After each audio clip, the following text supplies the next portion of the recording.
let's see what we have going today. I don't know. I don't know what we got out there. Wait to see.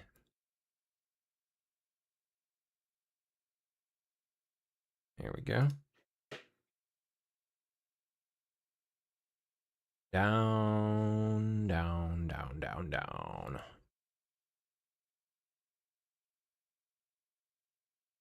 Oh, oh, oh, oh. Too far, too far. Oh, oh, oh, oh. There we go. That's good. All right. Announcement. Oh, 4:30 p.m. That must be like coming now that the president's finished. So let's see what we can find with that. That would be DOD. Or, sorry, Department of War. Sorry, I'm just so used to DOD. There it is. Yeah, just went live. All right, let's. I'm gonna rewind it and we'll catch it from the start here. Only increases the way. A few Fury and Admiral. I want 2 minutes ago. Well, good afternoon. I'm honored to stand right here today alongside one of America's finest, Admiral Brad Cooper, Commander of U.S. Central Command. We just had a chance to spend a couple of hours together, better part of 2 hours, going through the entirety of this. Again, our munition status only increases. I want to thank you as our advantage. I'm going to do it through YouTube instead here.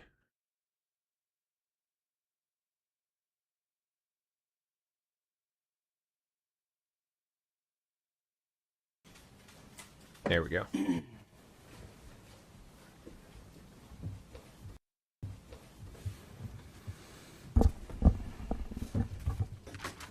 Well, good afternoon. I'm honored to stand right here today alongside one of America's finest, Admiral Brad Cooper, Commander of U.S. Central Command. We just had a chance to spend a couple of hours together, better part of 2 hours, going through the entirety of this operation, Operation Epic Fury. And Admiral, I want to thank you for everything you do and your incredible leadership, for your dynamic thinking, the way you're attacking this problem set on every level. In just days of Operation Epic Fury, you and your team have delivered nothing short of devastating, precise strikes, taking out the better part of Iran's Navy, making it combat ineffective, neutralizing missile sites and launchers, and establishing total dominance over the skies we fly over and seas we fly over. Our forces are executing with unmatched skill, and the mission is advancing decisively. This is the kind of no-nonsense, results-driven warfighting that America demands. And you're delivering it in spades. You are the man for this moment. Admiral Cooper, on behalf of the President, the Department of War, and every American watching, I want to thank you for the outstanding job you and CENTCOM are doing. Keep pressing the fight, and we are with you all the way. A few thoughts before I hand it over to the Admiral for an update. Iran is hoping that we cannot sustain this, which is a really bad miscalculation for the IRGC in Iran. You see, there's no shortage of American will here. We remember and honor our fallen, those 6 that we will soon welcome at Dover, who gave everything for their country in this mission. We remember them. But we remember them by rededicating ourselves even more fervently to this mission.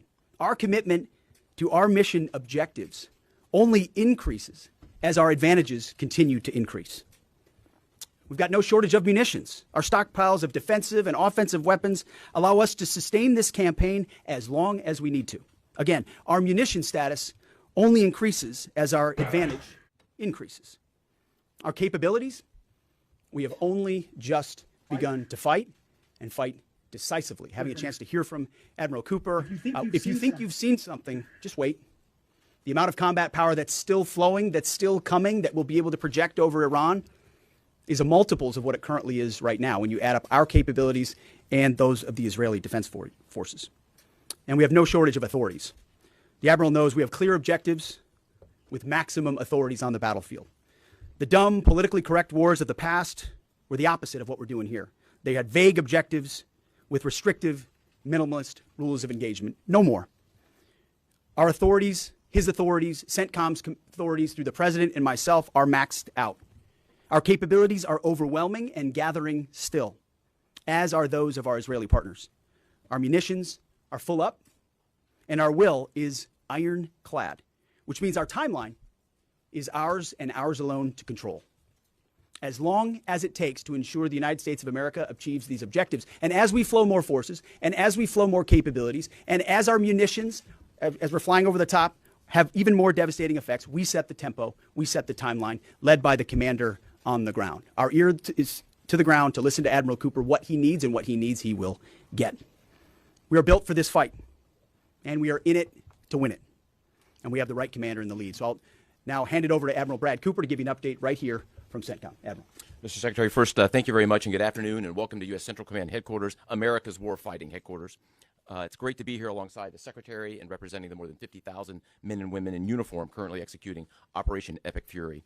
So, Mr. Secretary, first, thank you very much for your leadership and support and the very clear vision and objectives that you've given us to allow us to use overwhelming force against the Iranian terrorist regime. And thanks to all of you for attending today, and welcome to Tampa. We are now starting our 6th day of a historic mission to eliminate Iran's ability to threaten Americans. We are, if I could channel my inner Navy officer, we are at full speed ahead in executing orders given by leadership in Washington. The President and Secretary Hegseth have been crystal clear in their expectations, and we are at a high level of execution. As described by the Secretary and earlier this week by me, U.S. combat power is building as Iranian combat power declines. Our air dominance allows us to hit Iran's center of gravity with overwhelming power and reach. A couple of examples. In just the last 72 hours, America's bomber force has struck nearly 200 targets deep inside of Iran, including around Tehran. And in just the last hour, U.S. B-2 bombers dropped dozens of 2,000-pound penetrator bombs targeting deeply buried ballistic missile launchers. Notably, we've also struck Iran's equivalent of Space Command, which degrades their ability to threaten Americans. Then, if I just look back over the last 24 hours of the operation compared to where we were at its start, ballistic missile attacks have decreased by 90% since day one.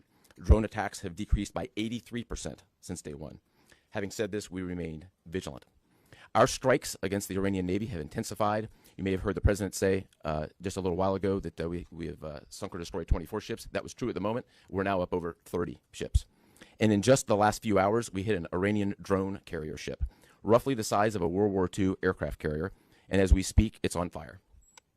The President gave us another task, to raise or level Iran's ballistic missile industrial base. So we're not just hitting what they have, we're destroying their ability to rebuild. And so as we transition to the next phase of this operation, we will systemically dismantle Iran's missile production capability for the future, and that's absolutely in progress. This is going to take some time, but our forces are well supplied, as the Secretary said, and we are absolutely ready to prosecute this mission decisively. Our combined joint forces have relentlessly destroyed Iran's air defenses over the past few days, and they've continued hunting for more systems to kill. Our air defenders are operating at the very top of their game. I couldn't be prouder, shoulder to shoulder with our partners in the region in many cases, providing the most integrated air defense network in Middle East history. We are fighting to win. Through combined U.S. and Israeli combat power, we will continue decimating Iran's ability to project power outside its borders. And if I can just conclude by saying a strong salute to the brave men and women who are out on the pointy edge of this, really doing exceptional work. I just couldn't be prouder, and I know the American people share in that same pride. So thank you very much. Absolutely. And with that, we'll take a few questions. Yeah, right here. Sir, appreciate it. Admiral, I wanted to ask, or Mr. Secretary, the Ukrainian president said today that the U.S. has asked for specific capabilities to deal with Shahed drones, Iranian drones. Can you guys talk about what you asked for, and has there been any surprises from Iranian capabilities that you guys have seen in the past 6 days? Go ahead. So we're very familiar with Iranian's capabilities, and as you might imagine, we planned for it right from the outset, and I feel good about what the plan was. Like any good organization, we adjust as necessary to meet the environment, and we've made those appropriate adjustments. Absolutely. Right here. Thanks, Secretary Hegseth. I had two for both of you. One, was an American pilot shot down today in Iraq? And two, I've heard reports that there's enriched uranium stored in Isfahan. I've also heard reports that there's not a lot of bombing there. Is that on purpose? Do we believe there's enriched uranium there? And would we ever send special forces to secure it? As CENTCOM pointed out, that those reports of an F-15 being shot down are false. As you can imagine, Iran is doing everything it can to peddle in lies, deception, and inflation of numbers and reality, mostly to propagandize to their own people. Right? They've shut down the internet. They're hoping they can convince their own population that they're having success. One thing one of their leaders said recently is that 500 Americans have been killed, they claim. These are lies. The lies will continue. CENTCOM will continue to debunk those lies. So and as often is the case in conflict, first reports are often wrong. As it pertains to nuclear material and things like that, one of the objectives the president has always said is that Iran will not have a nuclear bomb, nuclear capabilities, but we would never disclose what we will or will not do inside operational plans. So Admiral Cooper's got a plan. We're working that plan, and targets will be struck or not struck according to what we want to achieve. Yeah, right there. Secretary Hegseth, the president said earlier today in an interview that he would like to have a say in who's the next leader of Iran. Is this an expansion of your military objective? You view it that way? And additionally, you spoke earlier today about how previous leaders have drawn resources from our hemisphere to the Middle East. Mm-hmm. How do you avoid that? Well, there's no expansion. Ultimately, I think the president's having a heck of a say in who runs Iran, given the ongoing operation we have. So there's no expansion in our objectives. We know exactly what we're trying to achieve. I think today's a great example of what this War Department is capable of doing. I was just in another part of Florida today where we announced, America's counter-cartel conference. 18 countries coming together from Central, South America, and the Caribbean, coming together to fight cartels. That is something that is ongoing. We're focused there. We're focused in the Indo-Pacific. We can mass combat power in CENTCOM. EUCOM is able to support that as well. So we know we're laser focused on our hemisphere and our homeland. That's why we locked down the border. That's why we're working with partners to take on cartels. That's why we're sinking drug boats. That's why we're on the offense there. But the beautiful things about combatant commands is that, Brad Cooper's laser focused on Central Command, just like Frank Donovan is laser focused on Southern Command. We can do both. That's what a global power can do. Ultimately, this issue of Iran's nuclear pursuit and their unwillingness through negotiations to stop it was something President Trump has said for a long time needs to be dealt with. And after 47 years, he's doing something that no other president was willing to do. And we're doing it overwhelmingly, and we're doing it decisively, while also in other parts of the globe having the desired effects. I mean, take, for example, what we displayed yesterday, the Iranian ship in the Indian Ocean, sunk by Indo-PACOM, another combatant command, who coordinated with us in order to make that happen. So America's reach is global. Our focus here, though, these missions are narrow, they're scoped, and Admiral Cooper is well on his way to ensuring that we reach those objectives. Right here, yes, sir. What condolences the troops killed? The Ukrainians are talking about providing low-cost interceptors, given their experience. Is that something that the Pentagon is looking for? And Admiral Cooper, can you walk us through a little bit about how effective the Lucas drones have been, what kind of targets they've hit, and how much that's helped, given that they're low-cost alternative to the more expensive helium? Go ahead. Sure. I'm not familiar with the particular offer, but interceptors in general. We've had a number of new capabilities being fielded. Obviously, I'm not going to talk about it from an operational perspective of what those are. But I think you have seen over a period of time us kind of get on the other side of this cost curve on drones in general. If I just walk back a couple of years, you remember what you used to always hear? We're shooting down a $50,000 drone with a $2 million missile. These days, we're spending a lot of time shooting down $100,000 drones with $10,000 weapons from ours. So that's one aspect of it. Lucas, indispensable. As many of you know, and if you don't know, this was an original Iranian drone design. We captured it, pulled the guts out, sent it back to America, put a little Made America on it, brought it back here, and we're shooting them at the Iranians. Good targets. Good targets. Absolutely. Right there, yes, ma'am. Thank you so much, Secretary. President Trump, in his first speech after the launch of the operation Epic Fury, he addressed the Iranian people, and he said that there is going to be a time for you to come out, but it's not now. Stay home. It's not safe. I want to know if there is a timeline for that you're going to urge Iranian people to come out, how that is going to play out, and how are you going to protect the protesters? You know that they're going to be shot probably, as we witnessed in January. That's what happened. How are you going to protect and support the protesters? And Admiral, I have one question for you. How are you going to minimize the civilian harms? We have a lot of evidence that the Basij units, IRGC commanders, they are now gathering in schools, in hospitals, in purely residential areas because their headquarters are bombarded, they are ruined, of course. So how are you going to protect the civilians while you're attacking the IRGC people hard? Thank you. I would just say on the protests, obviously the Iranian people showed a lot of courage in those protests. And we saw the Iranian regime was revealed for what it is in the way they reacted to that. The world saw that. No one's done more than President Trump to reopen the opportunity for those who want a free Iran to do so. Ultimately, it's common sense, as he said up front. Don't go out and protest while bombs are dropping inside Tehran and elsewhere. So there will come a moment where he determines, or they determine, that it's the time to seize that advantage. But there's a lot of things we're doing and the Israeli military is doing, targeting those individuals who are targeting those who protest. The more you do that and you erode their will and you erode their capabilities, the more you create an opportunity for people to boldly stand up. Yeah, I would just reinforce the point. We're targeting the people. We're targeting the headquarters and the people who are targeting the protesters. First and foremost. I'd also just double down on the president's comments that he previously made to the people. Stay in your homes, keep things calm. Stay out of the way. There's a lot of U.S. and Israeli capacity coming over. We're hitting a lot of targets. The best thing for them to do for right now is just to lay low. Right here.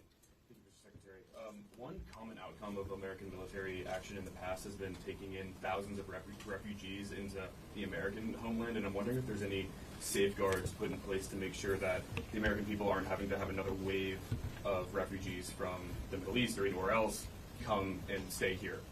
I think it's safe to say there's no plan for a wave of new Middle Eastern refugees to the United States of America. I think, as the president has pointed out for a long time, there are a lot of countries in the region who would be capable of providing that kind of support if need be, but that's certainly not something we're planning on. Yep, back there. Yep. Yes, sir.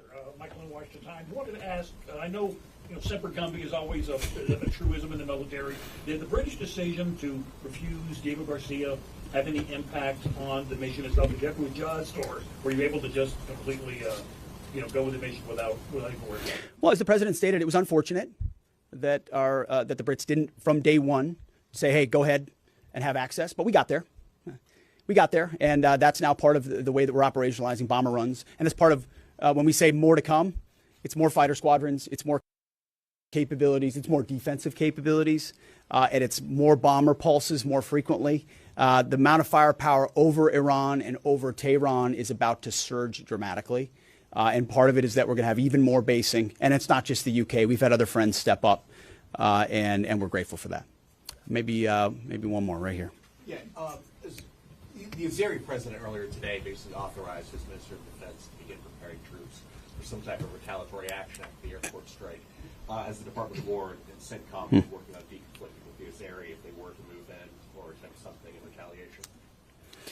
I'm sure there are plans, and I'll let the Admiral speak to that. But that does allow me to kind of address this idea that the war might be expanding, or there's chaos, and nothing could be further from the truth. If anything, what Iran is doing by targeting allied countries that would otherwise want to stay out of this, they've actually pulled them into the American orbit.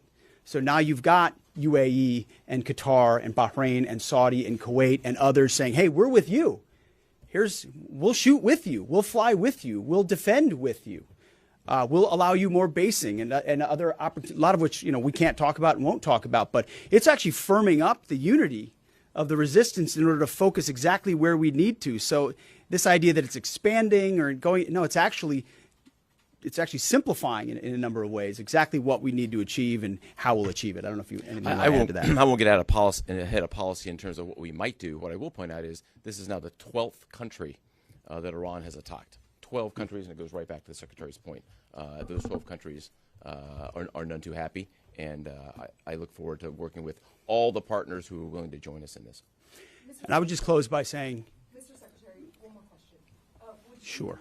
What is your message to Americans who are concerned about security here at home with the change-up that we're going to see at the Department of Homeland Security? Well, I think Kristi Noem did an excellent job over there securing our border and keeping us focused on threats, and President making a change. We all serve at the pleasure of the President. I'm sure Mark Wayne Mullen will do a fantastic job. He's been a friend of mine for a long time. But Kristi did a great job setting us up for success. So I don't have any concerns about whether or not the homeland will be covered down on. And I'll just end by saying I wish every American could get a chance to see what we see. I had a chance to go into the control room, into the Tactical Operations Center, go see these young men and women that are doing this, the dedication that they show at every level, the way they've refined their craft. I was talking to a young colonel who's iterating on how we target and how we find and fix different aspects of what the Iranians are trying to do. If they don't know what they're up against. And if they think they've got it solved for, they're wrong. And ultimately, the combination of our ingenuity, the skill, the professionalism, the discipline, and then the sheer weight of the capabilities of the U.S. military, what you're going to see may look routine. It may start to be like, oh, another boat. Oh, another launcher. Oh, another drone facility. What it takes to do this with the precision that we do is world-class. No one else can do it. And it's world-class Americans. Like the ones I saw here, like the ones that are coming home that we're going to greet home, that are the engine of what makes our country great. And so I'm so grateful for folks like those here at CENTCOM, at Central Command, who are under your command. Thank you for your decisive leadership. And all I'll say to you is what I say to them, keep going. Because the President and myself, we have your back. Thank you, Admiral. Appreciate it. Thanks very much. Thank you all.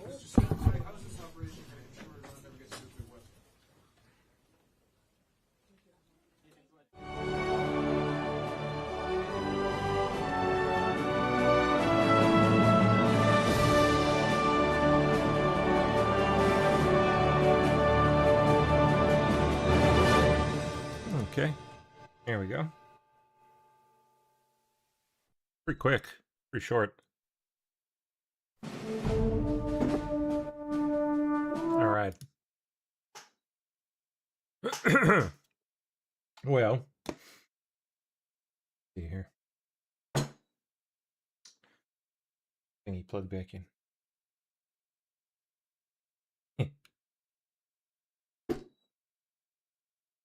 There we go. Mucho better. All right. Now, let's get going here. Officially, finally. Excuse me. So, Hegseth is in Florida hosting the America's Counter Cartel Conference. Cool.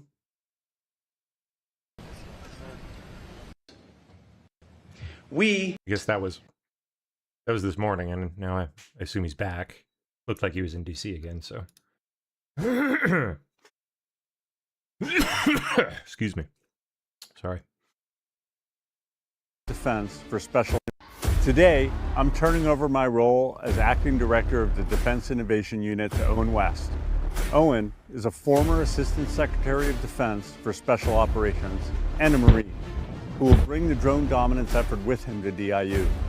Drone dominance is Secretary Hegseth's program to arm our operational units with one-way attack drones, and it uses the Secretary's acquisition reform strategy to get it done. I'm here today with Owen at Fort Benning to observe Gauntlet 1, the first in a series of competitions that will get us to scale and drive costs down. After each competition, price comes down, capabilities increase, and volume doubles. How is this possible? A steady demand signal to industry. Too often, the department has been inconsistent, especially with new entrants. On Gauntlet 1's 25 competitors, 20 are small businesses and 5 are new entrants. By putting out a steady call to industry with $1 billion, we attract businesses and the Golly. I thought like 4 or 5 years ago, I thought about like trying to get into the drone business, specifically with the idea of serving what I saw then to be inevitable, and indeed it was, China getting cut off, all of China's drone companies getting cut off, and a pivot towards American drone companies. I should have done it. Should have done it. Should have done it. I'm tired of saying that. I am so tired of saying I should have done it, so no more of that for me. God, I so should have done it. I had great ideas too. Great ideas that I've since seen other companies develop. One was like a this is like 5-6 years back. Like first years of PSB, really, like prime time. One of the features I thought of was like a what do you call it? Like a stunt style, you know, the FPV style kind of drone, mounted with a window breaker, which I think was becoming a thing at the time already. But B, with a oh, you know what? I actually don't know if that's. I don't know. I don't even know if the second part's been developed yet. Maybe I should shut my mouth and look before I speak, because I don't know. Maybe it hasn't been done yet. Yeah. No, I'm not gonna rub my mouth. I'm not gonna say it. I gotta see if the market's still there for the other idea. Forgot about that. Shit. Wow. Haven't thought about that in a while. Yeah, I got other. It was specifically for SWAT SWAT ops. Like rather than, you know, what the current mainstream use is, which is just like surveillance from on high, actually being something that they send in as like a first, first man through kind of. That was the idea, just generally. I don't, without getting too much into it. Yeah, maybe I don't know. Maybe I'll pursue that one here. I'm sure by now someone's already working on it, but there can always be more than one. I can do it better. Fuck them. I got other buns in the oven already though. We'll see how all that goes. God willing. It should be nice after all these years, gotta say. Can build product roadmaps and decrease costs. It pays to be a winner in the competition. Hundreds of companies have applied, and soon DIU will announce the dozen winners of Gauntlet 1. But the point being of that rant, though, like, boy, oh boy, should I have done that 5 fucking years ago? Pardon my French. Is not a down select. Like, look at this now. I mean, then of course, then I'd be part of the military-industrial complex, but hey, whatever. At this point, it's good. Well, there's no getting around it. Like, you have to have a military-industrial complex as a nation like ours, or you're gonna be fucked. Like, you're gonna get screwed because China will, and you won't, and then you're basically done. That's just kind of the breaks. So I suppose I'd rather have neither than anyone else, but yeah, I didn't want to get into like the surveillance end of things. I was thinking more like a different kind of approach. So interesting thought. But I don't know. I gotta make note actually. While the next clip is playing, I'm gonna set a note to remind myself to develop that a little more. Because man, is this stuff like just going? It's hot right now. Selected can reapply, although their products must be more capable and more American. As the process goes on, we will gradually increase the number of US-made parts. So, if you're not selected in this round, go back to the drawing board. If you were selected, congratulations, but don't let up. The competition gets harder. Gauntlet 2 will involve additional capabilities and other counter-drone measures. Each of you will need to bring your A game. Good luck. Wow.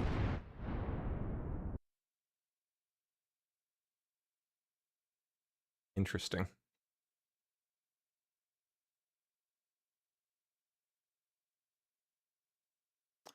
$100 of Operation Epic Fury.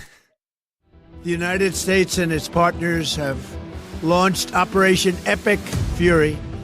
The most lethal, most complex, and most precise aerial operation in history.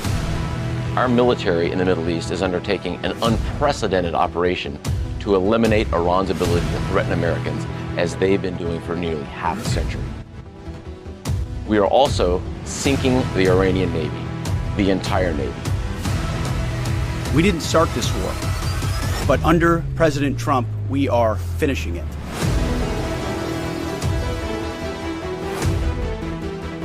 Combat operations continue at this time in full force, and they will continue until all of our objectives are achieved.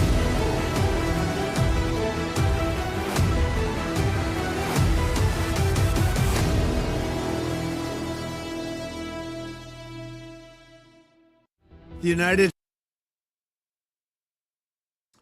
Trump responds to Ken Paxton announcing he'd refuse to drop out of the U.S. Texas Senate race if Trump endorses John Cornyn. Wow, wouldn't have expected that of Paxton. I mean, I know, like, ew, John Cornyn, yeah, but let's hear it. Yes, it was, and by the way, I spent $5 million versus 100, and there've only been 2 U.S. senators that I know of that lost a primary in the last 40 or so years because the finance rules are so rigged in favor of the incumbents and so limited for challengers. But it's I think Richard Lugar lost and Bob Bennett lost to Mike Lee. So it's a pretty unusual thing to take on an incumbent and actually do well against them. And we're going to do really well in the runoff. So when you look at the vote, 60% of the people who voted last night voted against Cornyn, though he's been in office for a long, long time, 4 decades. What do you make of that? What message does that send? And what message do you want to send to the Republican base? President Trump said he's going to make an endorsement. Whoever he does endorse should drop out. I have a funny feeling you don't drop out under any circumstance. No, I'm staying in this race. I owe it to the people of Texas. I've spent a year of my life campaigning against John Cornyn because John has not represented the people of Texas well. He's sided with Joe Biden on Second Amendment restrictions. He's sided with Joe Biden on bringing Afghan refugees to settle here without vetting them. But he's been against Trump in both of his elections, said he shouldn't run last time, that his day had passed. And, of course, he fought him on the border wall. He's been an amnesty guy. Everything that Trump stood for, John Cornyn's fought. But he was a big help to Joe Biden. The people of Texas, at least the Republicans, would like something different.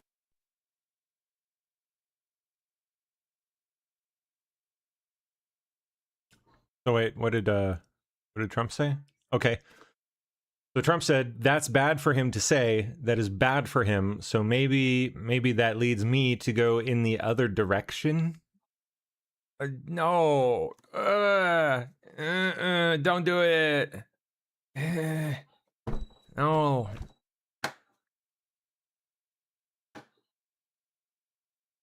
Not John Cornyn, Trump. Please don't.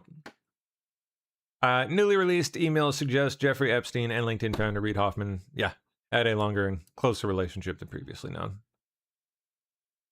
We saw this one this morning. Paywalled. Thanks.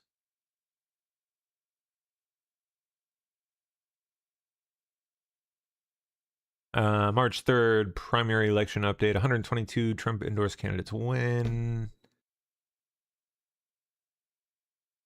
What about the rest? How many did not win? We don't get that, I guess. No. Oh well. We're going to continue to do well, Trump says. Let's see. We're doing very well on the war front, to put it mildly, I would say. Somebody said, on a scale of 10, where would you rate it? I said about a 15. And we're going to continue to do well. We have the greatest military in the world by far. And that was a tremendous threat to us for many years. 47 years they've been killing our people and killing people from all over the world. And I think we have great support. And I think if we didn't do it first, they would have done it to Israel and give us a shot if that was possible. And if we didn't terminate the worst deal, one of the worst deals ever made, the Obama nuclear deal, I call it the Obama nuclear deal, where he gave everything to Iran, including a nuclear weapon. It was a road to a nuclear weapon. Bad things would have happened 4 years ago because they would have had a weapon 4 years ago if I didn't terminate that deal. So we're in a very strong position now, and their leadership is just rapidly going. Everybody that seems to want to be a leader, they end up dead. And it's an amazing thing that's taking place before your eyes, because for 47 years we were pushed around, and we shouldn't have been. And I think I can say, and you see it as well as I do, you see the tremendous progress that's being made. Their missiles are being wiped out rapidly. Their launchers are being wiped out. They're attacking their neighbors. They're attacking their, in some cases, allies, or not so long ago allies. And, you know, it's really a nation that was out of control, and they would have used it on us if we let them, if we waited any longer.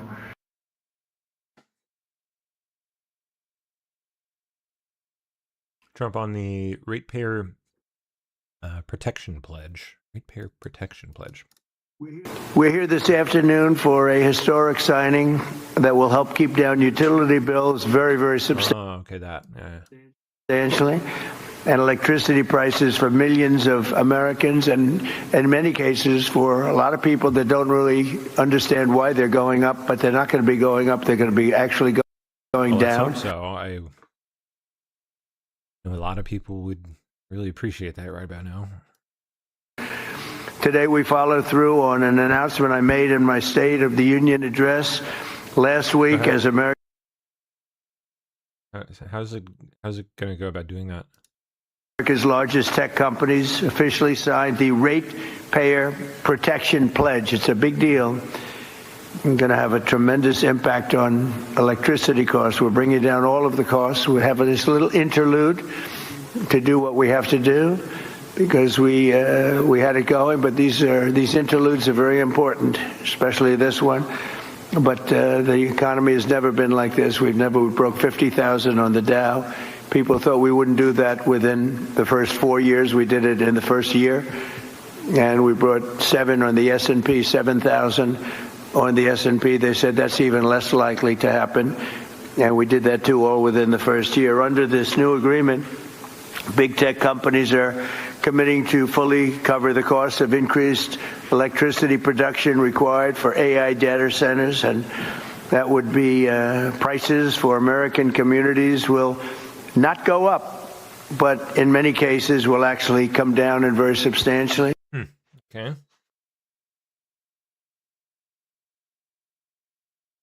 And the data centers will be, this means that the tech companies and the data centers will be able to get the electricity they need, all without driving up electricity costs for consumers. This is a historic win for countless American families and will also make our electricity grid stronger and more resilient than ever before. So that's part of it.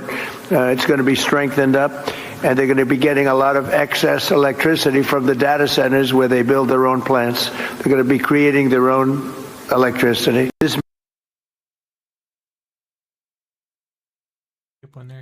We're here this afternoon. No. Okay. Today, the reason we're here. First of all, thank you all for being here today. The reason we're here and the things that are going to happen are because of the people in this room. I want to thank you, Mr. President, for your leadership. Very early on, I mean, first week, I'm in my new job. I haven't had a boss in 40 years, and I'm in the Oval Office adjusting to this, and the President says to me 2 things very clearly. He says, number 1, we have to lead in AI. We have to lead. This is a transformative technology. America must lead in AI, and the old energy policies that were going on would not lead in AI. We need to lead in AI. Number 2, the government's a bureaucracy. It's always in the way of things. It's been in the way of AI. We've got to run the government like a business. The businesses who want to invest are our partners and get them here right away, and we've got to work with those partners. And boy, we have 7 incredible leaders in the room today. We're going to win in AI, and we're going to stop the rise of electricity prices because of the 7 leaders that are sitting around this table. The President said you're going to work with them like business leaders. Ultimately, this is not a negotiation where one side wins and one side loses. We have the same interests. The interest of the businesses is to be embraced by the communities so they can build and develop data centers in their communities. Those data centers that are developed there are going to bring jobs and opportunities for people. They're going to have us lead in artificial intelligence, critical for our economy, critical for our national defense, and critical for our security. The nation that leads in AI will be the military superpower. That has been and must remain the United States of America. But this is a pivot and this is a transformation. And it's the bold leadership of the President and the bold long-term vision of the business leaders that I am very proud to call partners and friends around this table that have invested that money, that have developed those technologies, that are willing to invest those dollars, and are also willing to fix the biggest problem. We had 30% electricity price rises during the Biden administration, and we shrunk our amount of available dispatchable electricity. That is a train wreck waiting to happen, and the president recognized from the start we have to lead in AI and we have to stop electricity price rise, and those are not in contradiction. These companies are smart, they're powerful, they're strong, they can build power, partner with them. And that's exactly, all of them embraced it, all of them have spent money to these noble causes, and as we heard, a number of states that have partnered with the people on this table have announced multi-year rate freezes. Indiana's the leader now and the first one filing for a rate reduction. But it is the partnership of these companies and a business focused on government, focused on the American people, that is the transformation. But I could not be more proud to be here.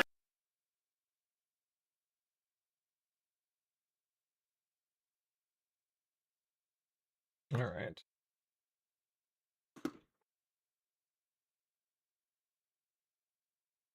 Okay, Speaker Johnson on the Ratepayer Protection Pledge. Look, only President Trump has the gravitas to be able to assemble the leaders of all these great companies in one room, and also to conceive of an idea like the Ratepayer Protection Pledge. This is an idea whose time has come. I think it's going to be so well received around the country because, let's be honest about it, there are concerns that people have had. There's a lot of misinformation out there, Mr. Secretary, about the rise in energy demand and what that's going to mean for our communities. So it is so meaningful to have leaders, the titans, to come in and say, everybody be calm. This is going to be great. It's actually going to be better going forward. Not only is America going to stay on top and lead and be the strong superpower that we are, we're going to continue to lead on AI. We're going to continue to make the communities better. I'm in the state of Louisiana. A lot of this is happening in Louisiana, Mr. President. It's not just a bunch of beautiful pipes.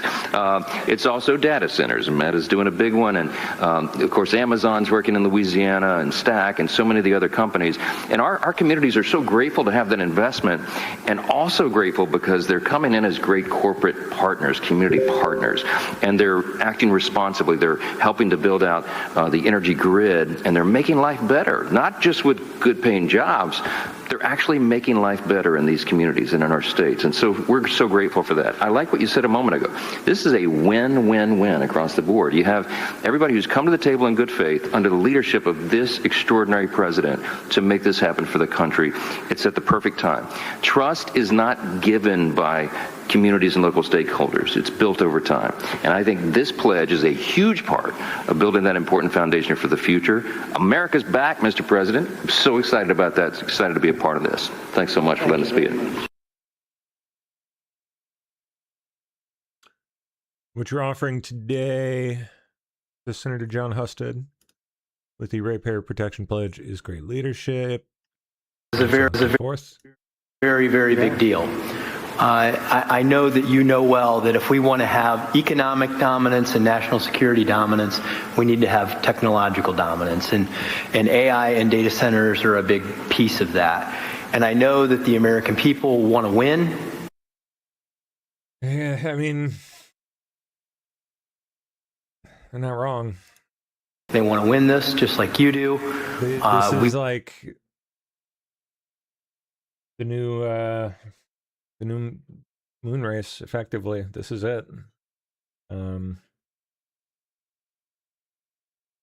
one that reaches the top of the mountain gets the entire game board, basically. That's just the reality of it. We want to be superior to our... Certainly prefer it be us. Challengers like China. We want to have AI dominance because that helps give our military, our manufacturing, everybody across the country needs AI dominance if America wants to win. And I know you're the leader of the America First agenda. You want America to win, but so do the people in places like Ohio, but they're concerned about energy prices, right? They know that they like those folks out there, the construction trades that build these, the plumbers, pipe fitters, HVAC, electricians, the people that build the power plants, the laborers, the boilermakers. Like, these are working people in places like Ohio that do amazing work to build the data centers, to build the power plants, but people just are worried about their energy prices. And what you're offering today with this roundtable with the Ratepayer Protection Pledge, Mr. President, is great leadership because this solves the problem that people were worried about. And as the data centers build new power plants, it leads to energy stability, affordable, reliable electricity for American ratepayers, helping them win the affordability battle that you're leading on behalf of this great team that you've assembled. And I just want to say thank you for your leadership on this.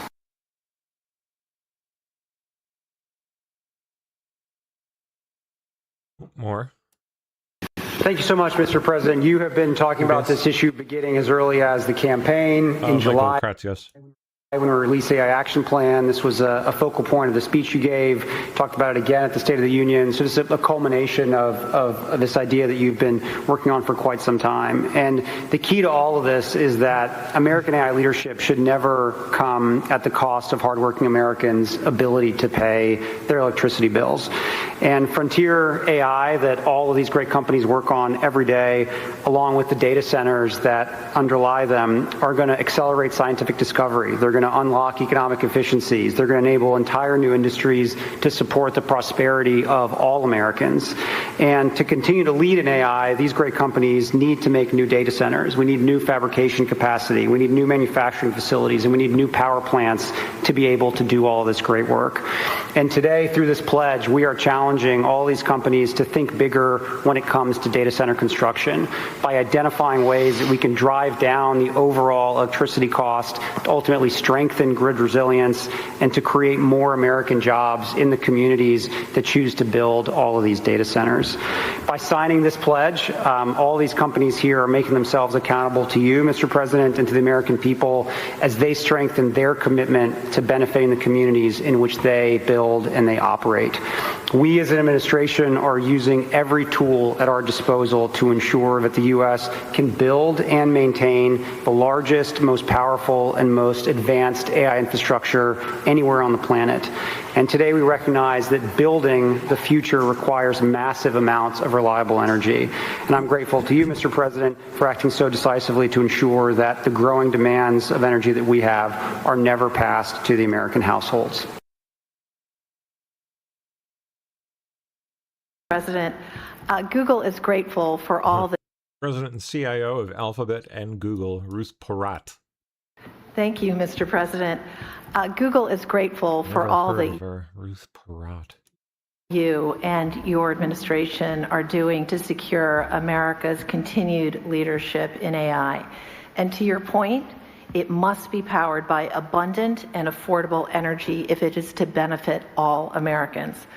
I'm pleased to be here to underscore Google's support for the Ratepayer Protection Pledge. We're committed to assist in all of your work to support American households, American businesses in this exceptional era of innovation. So 4 brief points how we will deliver on this for Americans. First, adding to energy capacity. Consistent with your call to build, bring, or buy energy, we will meaningfully invest across America to bring new energy online, as you have stressed so frequently, to deliver the self-sufficiency that is core to this pledge. In Texas alone, we've contracted to add more than 7,800 megawatts of net new energy generation and capacity to the grid as we grow our data center footprint. And very much to your point, we're committed to continuing to invest to add capacity where we build. And to that end, we will very shortly close on an acquisition of Intersect Power, which is going to enable us to build data centers right next to those new additional power generation capabilities where possible. Second, to protect American ratepayers, we're committed not only to pay for 100% of the energy we use, but very importantly, the infrastructure to support that growth, whether or not we end up using that energy. And I think one example that brings that to life, I recently had the privilege of being in Arkansas with Governor Sanders, and our energy partner there, Entergy, announced that Google's investment covers the full energy costs associated with powering our data center, which contributes more than $1 billion back to Arkansas customers to reduce their electricity costs. I think this is precisely what you were saying we need to do more of, and we're committed to doing that. Third, I get very excited about the topic of workforce development, very much to your point, and the important topic of job creation. Every one job that we create in a Google data center gives rise to an additional 9 jobs in the communities in which we are building that data center. Those are high-skilled construction jobs, electrician jobs, represented by so many of the amazing people here today. It's also jobs across the community, in schools, in restaurants, with small businesses. And we announced, in fact, last week that we're providing free AI professional training for all small businesses across America. And given the clear need for Brilliant move. electrical workers in America, we're It is an absolutely brilliant move. Free training like that onboards all these small businesses into their ecosystem. Gets them hooked. particularly proud of the work we've led to create an electrician training program, and we're committed to train 100,000 electrical workers and 30,000 new apprentices across the country. On top of that, we're excited about significantly growing these programs. We've heard the pledge. Finally, Mr. President, as you said, the American grid needs to be more resilient, and so we're investing here as well. 2 quick things. We pioneered demand response with data centers, so we, with technology, will move workloads out of the way during extreme weather events to make room for the community. And second, we're applying AI itself to the grid to increase capacity in the grid. So again, I want to thank you. I want to thank you all for convening us. The benefits from AI, responsibly delivered, are immense for America's businesses, for America's communities, and for its citizens. Thank you again for your leadership on this very important point. Thank you very much. Doing a great job. Thank you, sir.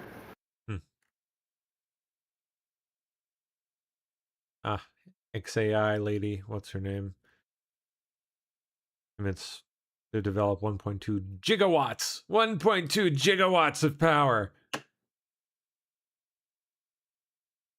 I think we saw it one the other day.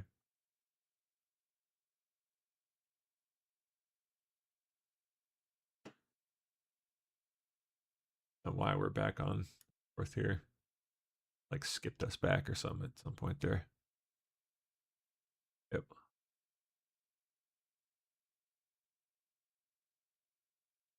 Star.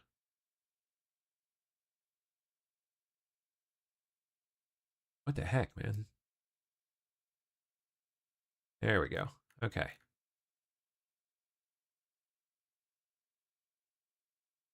We were, I think, right about there.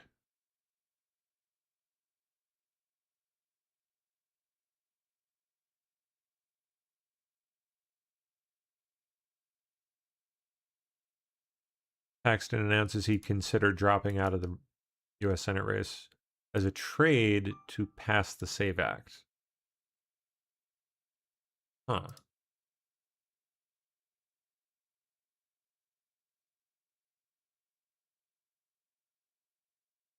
We'll see.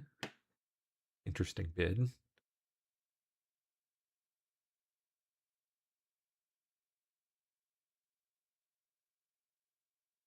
Oh, here. Okay. Mr. President, it's another Thursday here in the Senate. And it should be just another payday for employees at the Department of Homeland Security. But thanks to Democrat shutdown, a lot of DHS employees are only receiving a partial paycheck today. Now, Democrats will have an opportunity to fix that this afternoon. Republicans will again try to pass legislation to fund DHS so employees can get paid and DHS can operate at full capacity. But I suspect Democrats will once again oppose this common sense measure. And having kept DHS shut down now for 3 weeks and counting, Democrats will once again leave Washington today and head to the airport, where they will walk past some of the 50,000 TSA agents who are missing part of their pay because of Senate Democrats. One TSA agent told CNN recently, and I quote, "You're going to see TSA officers in the food bank lines in a couple of days," end quote. And he noted that several of his colleagues have taken out payday loans. And it's not just the TSA. Civilian Coast Guard employees, FEMA employees, cybersecurity professionals, and others are missing pay because of Democrat shutdown. Mr. President, like Democrats' first shutdown a few months ago, This shutdown is causing a lot of financial stress, uncertainty, and pain for hardworking Americans. It's also making it harder for those working to keep America safe. Right now, less than half of the Americans who work for the Cybersecurity and Infrastructure Security Agency are on the job. Think about that. The rest have been furloughed, and the agency has had to cancel vulnerability checks on certain infrastructure. Now, you'd think that that might raise some concern among Democrats, especially given the current threat environment, but apparently it doesn't. The FEMA Go system, which is how state and local governments and other grantees access funding that they've been awarded, is offline. So grantees can't access the funds that they need for critical programs in their communities. Officials report that the Disaster Relief Fund is being, quote, rapidly depleted, which jeopardizes our ability to support disaster recovery efforts and respond to future emergencies. And a number of American cities that are hosting World Cup games in a few months are concerned about funding for security preparations being frozen due to Democrat shutdown. Mr. President, this is the second time in 6 months the Democrats have subjected thousands of workers to the pain and uncertainty of a government shutdown. And like their record-setting 43-day shutdown in the fall, this DHS shutdown is entirely unnecessary. Just to review, Mr. President, we had a bipartisan agreement in January that included de-escalation training for immigration and customs enforcement, as well as $20 million for body cameras for ICE officers. When Democrats decided that wasn't enough, Republicans and the White House agreed to reopen negotiations. We understood that negotiations take time, and we wanted to ensure that federal employees would not be impacted by this ongoing work. So we suggested a temporary funding extension for several weeks to allow the negotiations to continue. Democrats insisted on no more than two weeks. And when those 2 weeks came and went without an agreement, we tried to get another temporary extension through. Again, Democrats blocked it. And here we are, 3 weeks later, and Democrats apparently don't care that a whole lot of federal employees are working without pay. Federal employees, I might add, who have nothing to do with immigration enforcement. FEMA, TSA, cybersecurity offices. Mr. President, let's be clear. This is not some principled stand by Democrats in the face of a refusal to negotiate. Not at all. Republicans are at the table and have been now for weeks. The White House sent a very serious offer to Democrats almost a week ago. It's Democrats who don't seem to be interested in reaching an agreement. In fact, from where I stand, it's looking a lot like Democrats just want to keep this alive as a political issue. If Democrats were really interested in putting reforms in place, they'd be doing everything they can to get a bill. But they're not. They're interested in politics, not policy. And if public safety ends up suffering as a result of their decision to shut down the Department of Homeland Security, if hardworking Americans have to go without paychecks, well, apparently that's just fine with Senate Democrats.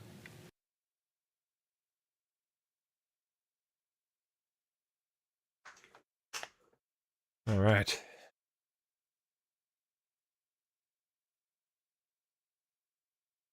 Oh, really? Dropping that one, huh?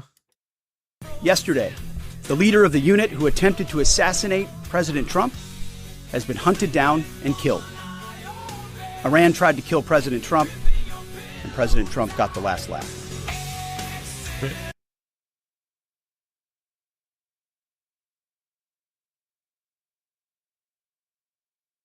Iranian foreign minister just announced the regime is ready for a U.S. ground invasion.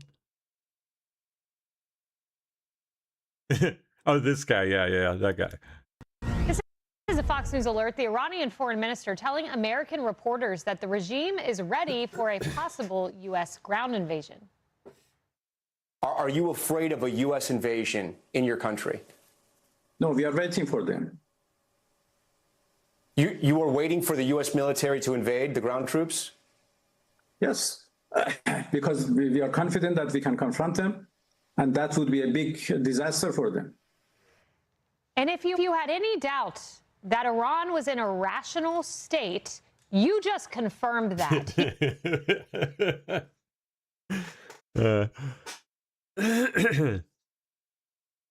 President Trump announces Cuba is going to fall too, and amid Venezuela and Iran operations. It's doing very badly. They're failing.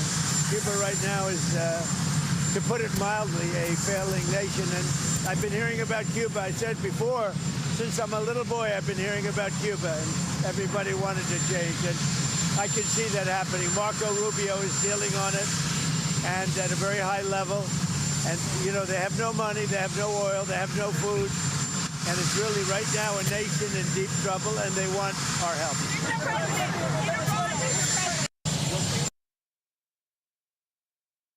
Fox News, Trey Yingst reveals Israeli police bomb disposal unit has recovered part of an Iranian ballistic missile fuel cell.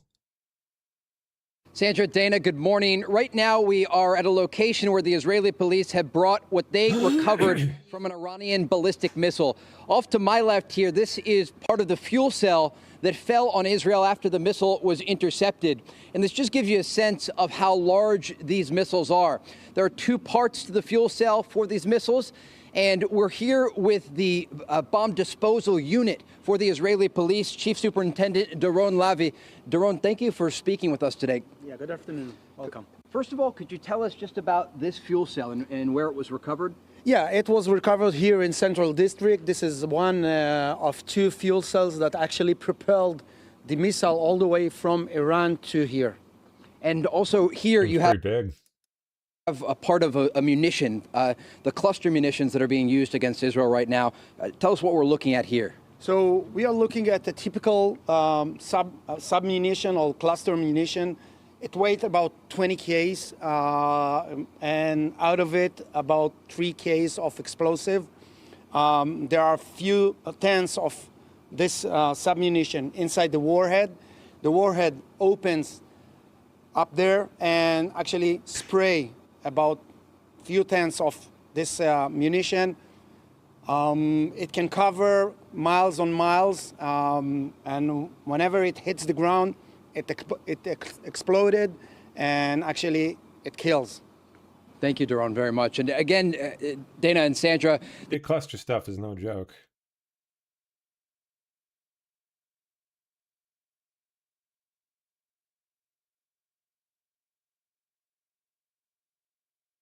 Yeah, Speaker Johnson calling out Rep. Gonzalez, calling on him, Rhino Rep. Tony Gonzalez to drop out of his re-election race against Brandon Herrera in Texas.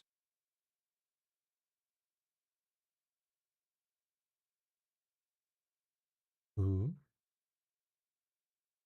By the U.S. administration. The live feed. Okay.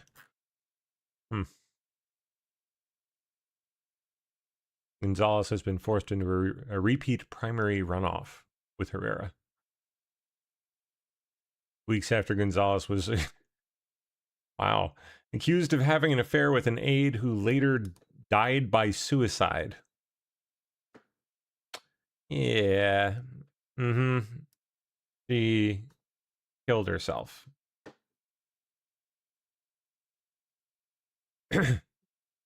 Three cops who shot and killed the man who gunned down people in Austin on Sunday will not face a grand jury hearing.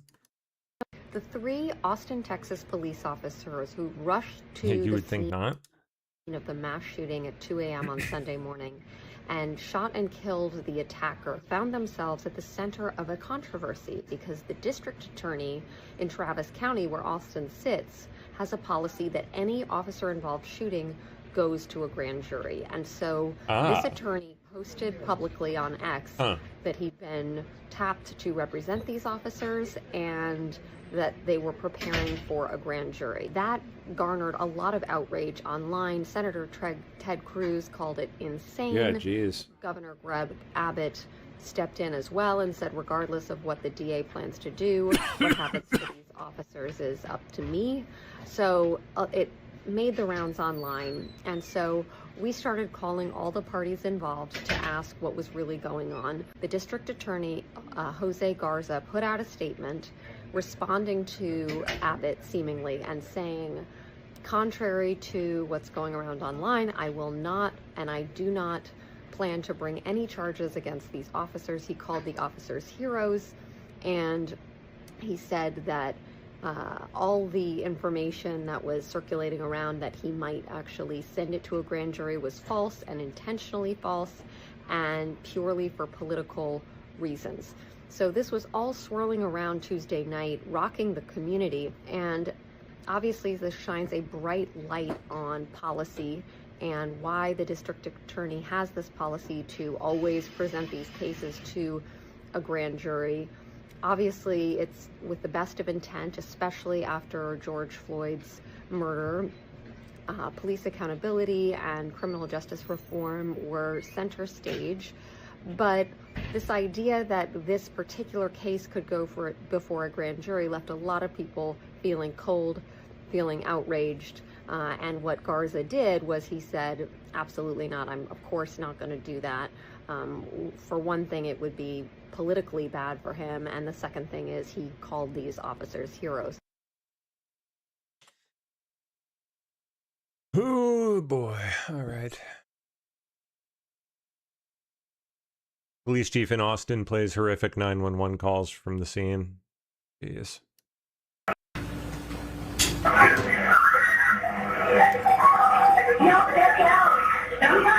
Hello, this is Austin 911. Can you police fire EMS? Hello? I know there's nothing you can do. Go behind there. Hello, this is Austin 911. Hello, this is Austin 911. No, go and get down over there. It's not safe. No, go. Hello? You need to go that way and get down. Hello, this is Austin 911.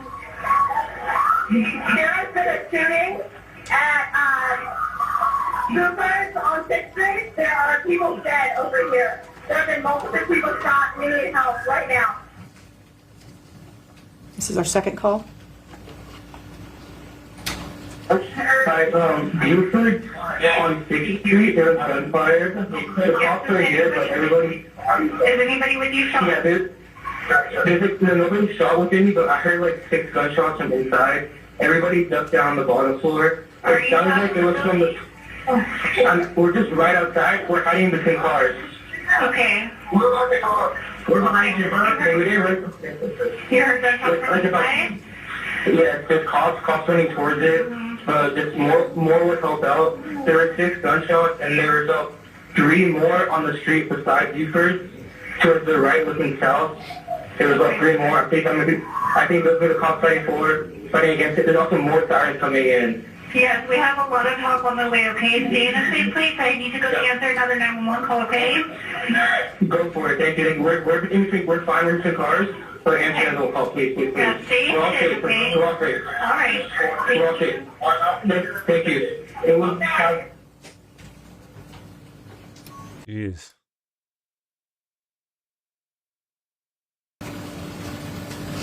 Video from parked car showing the perpetrator moments before he started shooting. You can see our suspect come into frame. He has the AR in his hand.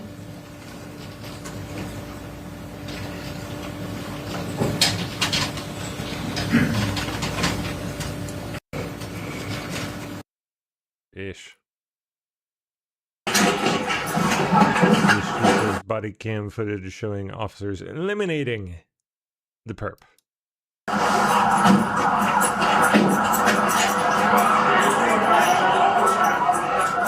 Hey, I'm with you. I'm with you.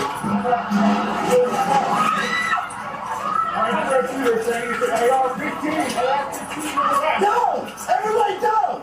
Down! Down! Down! Where is he? Where is he? Where is he?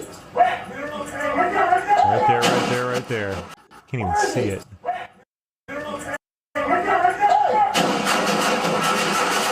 Jeez, dude.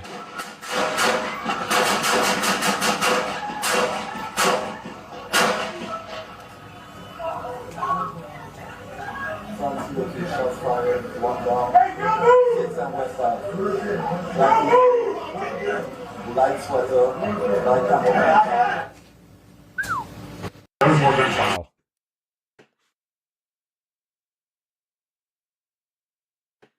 All right.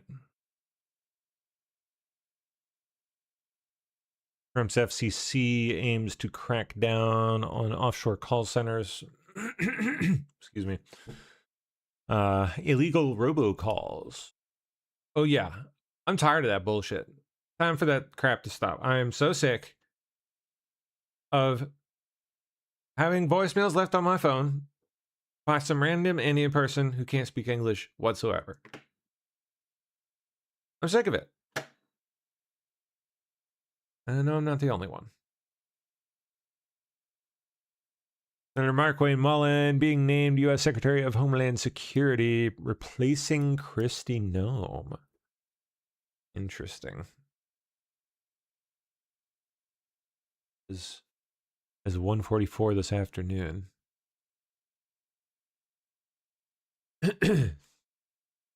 So where's Noem going? Current Secretary Kristi Noem, who has served us well, Trump says, and has had numerous and spectacular results, especially on the border, will be moving to be special envoy for the Shield of the Americas.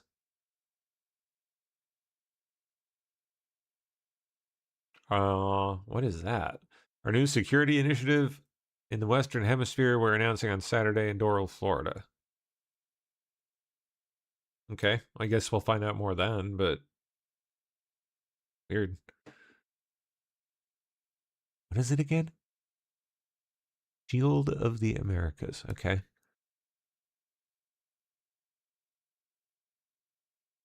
The United States Senate. I'm pleased to announce that the highly respected United States Senator from the great state of Oklahoma, Markwayne Mullin, will become the United States Secretary of Homeland Security effective March 31st of this year.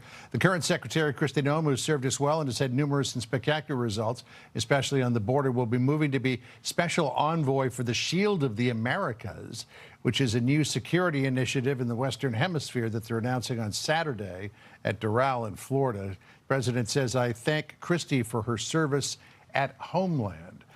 So this comes amid reports that the president was none too pleased about the advertising campaign money that came to light during these hearings, Sandra.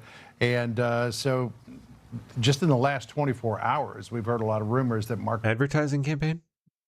I missed this.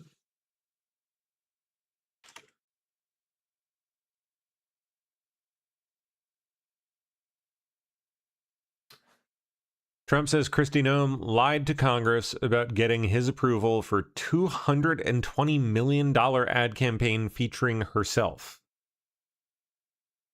What, like with a photo shoot and like makeup?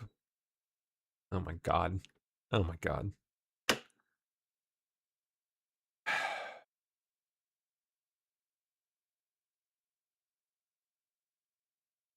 Ay, ay, ay, ay, ay. She's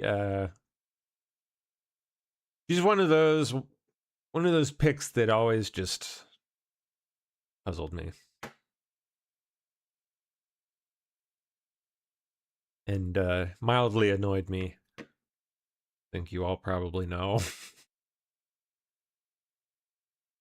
Bizarre choice. Thankfully, off to whatever Shield of the Americas is, I guess. Not a fan. Not a fan. That's case in point. Jeez, man. 220 million for her to get a mag spread?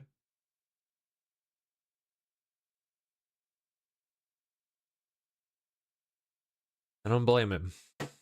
Americans get frustrated when they call a U.S. business and end up speaking with someone at a call center. Yeah. Located in a foreign country. Bingo. Sick of that shit, man. Language and communications barriers only make it harder for callers to get the results they want. Oh, they don't just make it harder. They make it downright impossible. By design. Tired of it. No more Pajit. No more. No more. Okay, we've had it with the Singhs on the other end of the phone line. No more Pajit Singh. Unless he lives here already and he speaks perfect English. But you should tell him to go by the name Peter or something. Because I'm not calling him Pajit. DOJ to release more than 47,000 withheld Jeffrey Epstein files by the end of the week. More? Is it 47,000 of the 65,000 that they pulled back already? Or is it new? New, fresh new. Guess we'll see.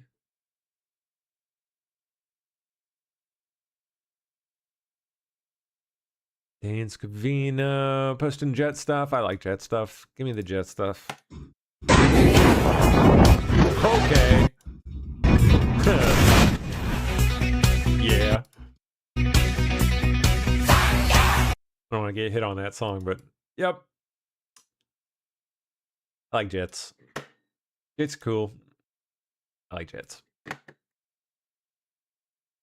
Rep. Andy Ogles filing legislation banning immigration into the United States from top Muslim nations. Which ones? What are we talking here? Oh, not just Muslim either. Okay. Iran, Libya, North Korea, Syria, and Yemen.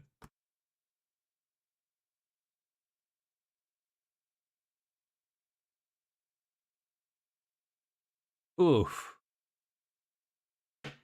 A Virginia mother is now dead thanks to sanctuary Democrat politicians coddling a violent illegal immigrant with dozens of prior arrests, and now they are trying to keep him out of ICE custody. On crime policies, and Democratic lawmakers in Virginia are facing intense scrutiny and growing backlash after an illegal alien with a lengthy criminal history was charged with murdering a mother. Investigators say Abdul Jalal stabbed and killed Stephanie Minter as she waited at a bus stop. Court records show he'd already been arrested at least 40 times before that for several violent offenses, but was repeatedly released by Fairfax District Attorney Democrat Steve Descano. And now newly obtained emails show police warned Descano 3 separate times since last May about Jallo, calling him dangerous and detailing a history of attacks, including prior stabbings. Those warnings, though, went nowhere each time the charges were dropped. Critics say it took a murder to put him behind bars, but even now, Virginia Democrats are refusing to turn the illegal alien over to ICE. Governor Spanberger, in her response, basically said, you can come and get this guy who just murdered Stephanie Minter if you have a judicial warrant, which she very well knows, having been a federal officer herself, is not a tool in immigration's toolbox. So what she's basically saying is, no, you can't have it. She's setting the policy that Virginia is a sanctuary state. And this case, Stephanie Minter's case and her death, is the tragic consequence. You don't know about Stephanie Minter or Abdul Jallo? What's your reaction to an illegal immigrant murdering a woman allegedly in Fairfax County last week? in the middle of a conversation. Thank you. Sir, what's your reaction to a Virginia mother being murdered allegedly by an illegal immigrant in Fairfax County, an area that you represent, sir? You don't have anything to say? Delegate Helmer? Lieutenant Governor, what's your reaction to this murder in Fairfax County? No response? What do you have to say to the family of Stephanie Minter, Lieutenant Governor? Democratic Governor Abigail Spanberger has demanded ICE obtain a signed judicial warrant in order to take custody of Jallow, which officials argue is not legally required under federal immigration laws.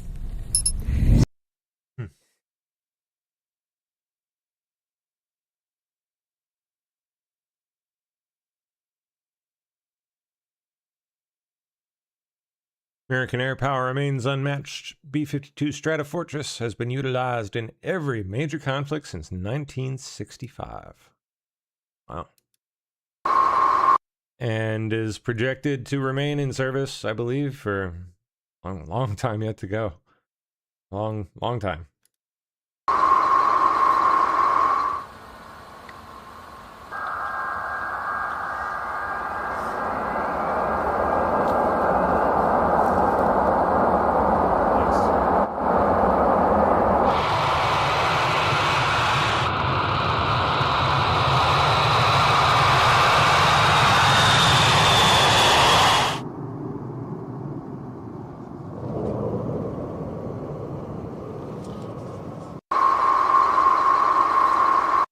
It's a nice plane. I like planes. Oh, Secretary Noem, former, taking the stage mere moments after Trump announced that she will be replaced by Markwayne Mullin. Remains, so she's still secretary for now. Just only for a little bit longer. Agencies. It also includes CBP, ICE, CWMD, which is countering weapons of mass destruction. So some of you may have gone through some of those trainings to help us detect some of the threats here in our homeland, and also some of the trainings that it takes as far as responding to fires and 911 calls in different specific situations. We have intelligence agencies. We also cover FEMA. FEMA is a disaster response agency, but it also is the agency that's entrusted to run the government on our very worst day. If we had a tragedy in this country where we needed someone to step up because our leadership was not able to, agencies, it also includes CBP.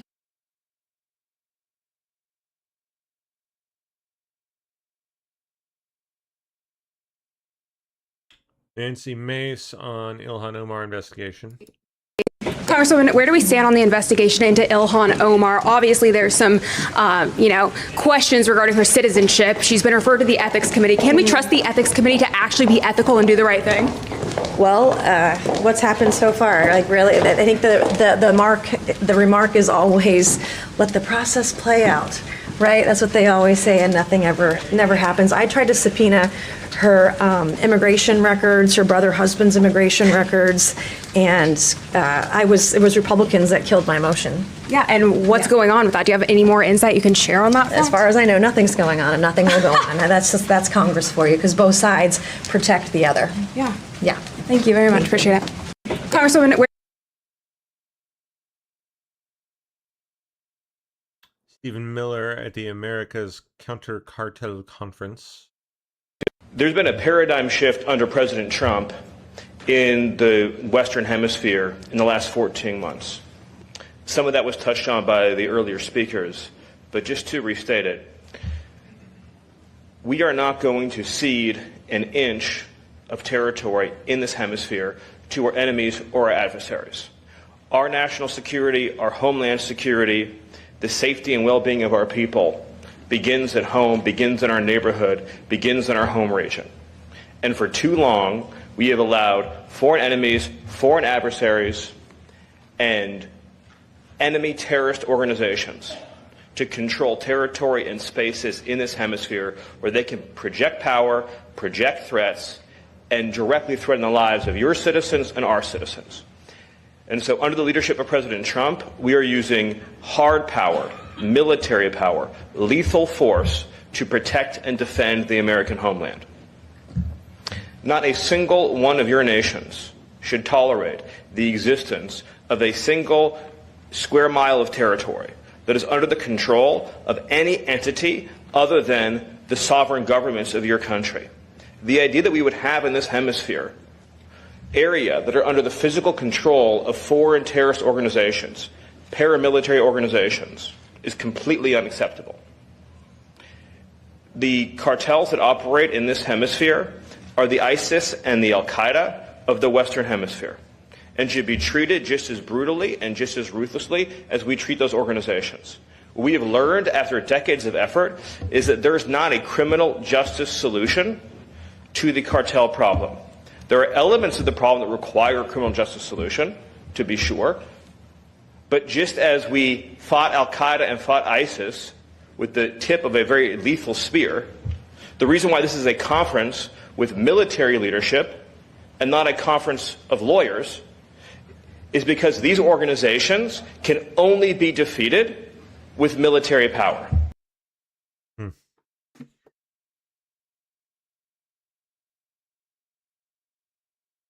For too long at Hegseth. This morning. Leaders in Washington and their foreign policy functionaries abandoned the simple wisdom of the Monroe Doctrine. They were consumed with the United States only going abroad. They ignored the warnings of President John Quincy Adams, who said that if our nation went overseas only in search of monsters to destroy, that we would cease to be the ruler of our own spirit and our own backyard. Under previous leaders, we grew obsessed with every other theater and every other border in the world except our own. These elites reduced our power and presence in this hemisphere, opting for a benign neglect that was anything but benign. In your countries, many leaders accepted the status quo to coexist with narco-terrorism, or for a law enforcement alone approach that failed to deter and dismantle threats. Same happened in our country under the previous administration. And the result of this collective neglect was fatal. More than 1 million Americans were killed by fentanyl, cocaine, and other drugs. Numbers greater than any casualties we've sustained in war. Millions of illegal aliens invaded our borders and destabilized nations across the hemisphere. Oops. All right. Miller again. Organizations were sent to your countries. These are known as NGOs. I think you know the term, non-governmental organizations. And they gave you very, very bad advice for a very, very long time. And basically they told you, in short, that you needed to be softer and gentler and nicer to the criminals, and that you had to demilitarize your approach and extend more rights and more opportunities to the people who are sabotaging and destroying your society. I would make the point to you, as others have pointed out before, including the president of El Salvador, that the West only achieved the place that it did in human history because it spent previous centuries eradicating the criminal elements within its territories. So the West that we came to know, that had the great music and architecture and science and the most powerful economy, it has spent centuries previous to that establishing order first, so that by the time you get, to say 18th century England, 19th century England, there have been centuries of previous history in which ruthless means were used to get rid of the people who were raping and murdering and defying established systems of order and justice. And then when people could live freely and peaceably, and children and families and women could be safe, then it became possible to pursue all of these higher elements of life. So when people who are coming to countries like yours that have had struggles and difficulties and pains and challenges, and they're telling you anything other than, first and foremost, secure your countries and your territory, they're giving you not only terrible advice, but advice if someone had come to Europe centuries ago and they had followed that advice, Europe would have never become the Europe that it eventually became. And the reason why many Western countries are struggling today is they've forgotten the eternal truth and wisdoms they once followed. Organizations. Here's Mullen. DHS Secretary appointee, newly appointed, Markwayne Mullin, swarmed by reporters after the announcement. Together walks down the hallway on the phone there as he is named by President Trump to be his next DHS secretary. Let's listen and see if we can grab anything. Let me get the elevator. All right. Give me 1 second. When did the president call you? When did he tell you, ask you? I'll be back. I'll be back. Busy guy. I'll be back. So here's what I'm wondering. Was he really on the phone, or was he pretending to be on the phone? Because, I mean, I've Classic done that tactic. a couple of times. They learn that one very quick. Don't want to talk to? I might have done it this morning. Yep. Dozens of Pennsylvania high school students loudly boo an anti-ICE walkout, with only around 75 out of the student population participating in the protest out of a total 1,400 or so. Wow.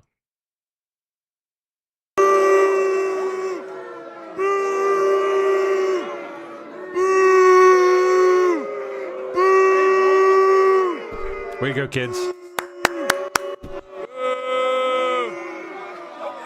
These idiots. Look at them. Their signs.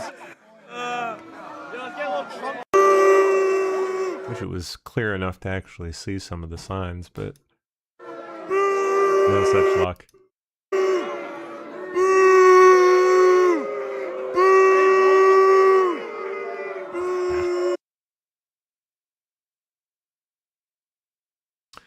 Okay, Gavin Newsom with Kitty Keurig. Okay, let's see. This should be fun. The highest poverty rate, tied with Louisiana, the highest unemployment, and as Nick Kristof of the New York Times recently wrote, Mississippi schools outperform California schools, especially for poor kids. That's bad, Gavin. Like Deep South, Mississippi blacks are outperforming California. Are you like really? Now people see that. That's how bad it is? Or hear that or read that, and they're like, no thanks, California. No thanks, Gavin Newsom. We're good. Yeah. Well, the poverty rate is, you're talking about the supplemental poverty rate. Our poverty rate's about average. And we're average for? Right up there with Florida, Louisiana, and others with a supplemental poverty rate, which has been the case for 40 years. And the original sin there is housing, which has been a problem in California since Ronald Reagan left office as governor. And we simply have a supply-demand imbalance, and we have zoning policies and NIMBYism that have been legendary. And we finally broke. Did he really just badmouth NIMBYism while being like the king of NIMBY idiots? Bizarre. Lack of self-awareness. Some of the most progressive housing reforms in U.S. history. Our biggest critics, of course, he does admit in another event entirely that he's retarded. Like literally, what did he say? Like a 900 something SAT score. Of course, he only said that while comparing himself to black people, trying to get chummy with them. Like, hey, I'm like you. I'm an idiot, like all of you blacks. I get low SAT scores too. Klein would even acknowledge that progress in that respect. As it relates to our schools, we've seen some of the fastest improvement since 2011 till today as it relates to achievement and reading scores and test scores that we just announced. In every category, socioeconomic and grade, we saw progress, particularly here, interesting, at LA Unified School District. As it relates to Mississippi, it's interesting, it's well established. They hold people back in third grade. And so they have this sort of the back of the bus, or interesting. Their scores tend to be a little bit inflated because of some of those policies that are not necessarily standard policies that everyone wants to promote across the country. And by the way, you can compare and contrast California to Mississippi. You could compare and contrast many other states to Mississippi in terms of that one data point. So you want to be, I think, a little bit more reflective of a broader sample set. But a lot of progress has been made in California's education policy. Community schools, after school for all, summer school for all. We were the first to do 2 free school meals. And of course, we created a brand new grade, preschool for all. We also did the first savings accounts. Everyone's talking about Trump's savings accounts 6 years ago, 5. I did it. We have 5.5 million kids, all our kindergartners. We did a $1.9 billion appropriation to create these college savings accounts, these career accounts, in addition to these baby bonds that we're doing, all in an effort to try to deal with financial literacy, connect the dots in terms of wealth disparity, not just income disparities, and address some of these systemic issues of poverty. More like broadly, though, talking just to say that your constituents are morons. California has more scientists, engineers every day. Here's more Nobel laureates, more researchers than any state in America. We dominate in every category, the biggest manufacturing state in America. We have more farmers. We have more ranchers. We dominate in ag, $62.1 billion. Our manufacturing output is over. Because you're gigantic. For $405.6 billion. We are, there's no one comes close in AI, 32 of the top 50 AI companies. A legacy of better times, my friend. Certainly no thanks to you. Quantum, robotics, the dominant leadership. That's only because that's where they were established and they don't feel like leaving. Future technology. Only just, though. Okay, they're on the verge. And indeed, some of them have gotten the fuck out of there. Because why wouldn't they? But he'll just gloss over that and pretend it's not happening. Relates to autonomy, space, advanced nuclear. We're 18% of the world's R&D, only behind China. We lost? And behind Germany, Texas, to God knows where else. 18% of the world's countries. We had 4 Nobel laureates last year at the UC system. We have more active patents than any other system, higher learning anywhere in the world. Venture capital was $106 billion. We're number 1 in business startups, and we created 3.1 million jobs. You brought up unemployment. Unemployment has been 0.9 to 1.1% higher. There's 5 or 6 UCLA studies. Again, since Reagan left office. Why? What could it be? What could it be? Fuck. I just can't figure it out. Read their studies consistently, 1% higher the rest of the nation, which it is again today, because of the transient nature of our sectors, because the hospitality sector, the ag sector, and because the relatively youthful population compared to other states. So all those things have truth. All of them are substantive arguments. And there's plenty of counter arguments, including the fact we're the 4th largest economy in the world because our economic policies are working and our economic output is second to none in the United States. Yeah, totally, bro. Okay. Meanwhile, in AI land, Dario Amodei lashes out at straight up lies from OpenAI boss Sam Altman. AI catfight. Ooh. Take it to the playground, guys.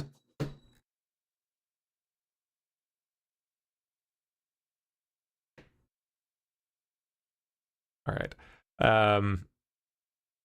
Amodei has sharply criticized OpenAI and Sam Altman in an internal memo. An internal memo that was totally, absolutely not intended to be leaked. So passive-aggressive. It's just so up their alley. Describing the rival company's statements about its military contract as straight up lies. Wow. Syrian villagers climb. Yeah, sounds fun. Just use it as a jungle gym. Climb unexploded Iranian missile that landed in sheep meadow. Yeah, you know, just have your kids play on it. Use it as a slide. Maybe a seesaw.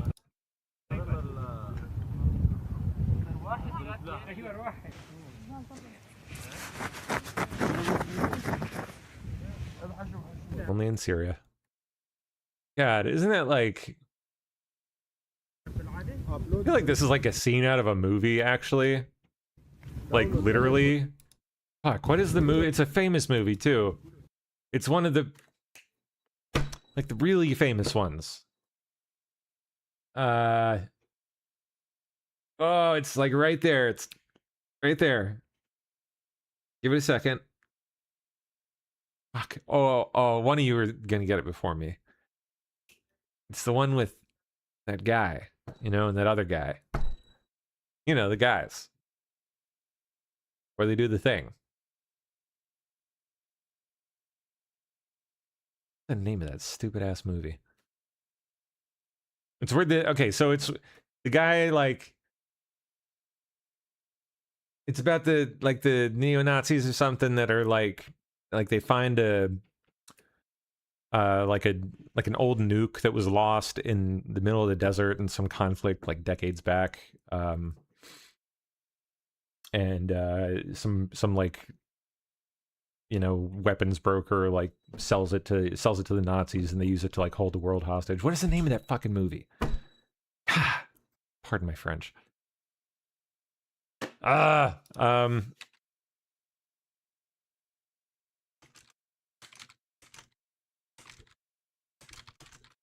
gonna find it here.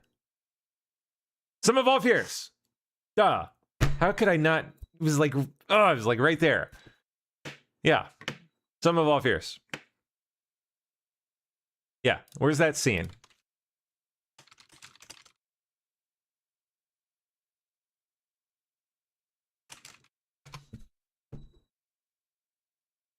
From the new one. The new one.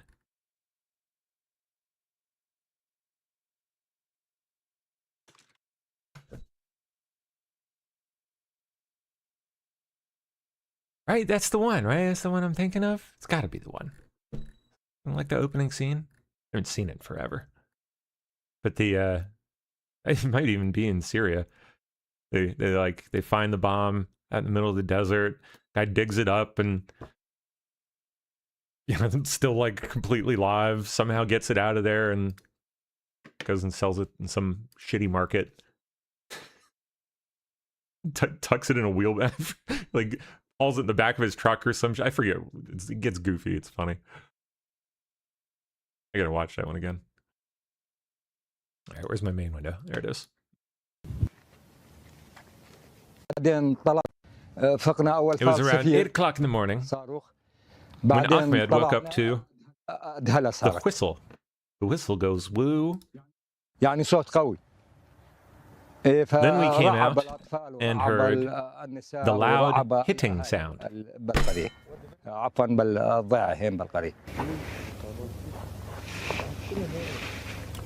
So we decided to climb on it. Makes sense to me. Governor of Oklahoma will appoint a senator to finish out Mullen's term. Here's the problem. Governor of Oklahoma is a... oh, massive rhino.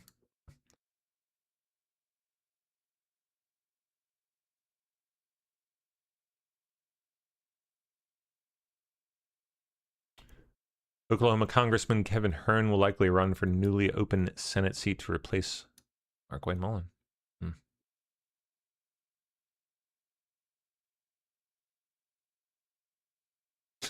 CNN guy Frederick Plekin encounters more checkpoints than usual and armed personnel on the road to Iran's capital, but sees no signs of panic. All right, let's hear it.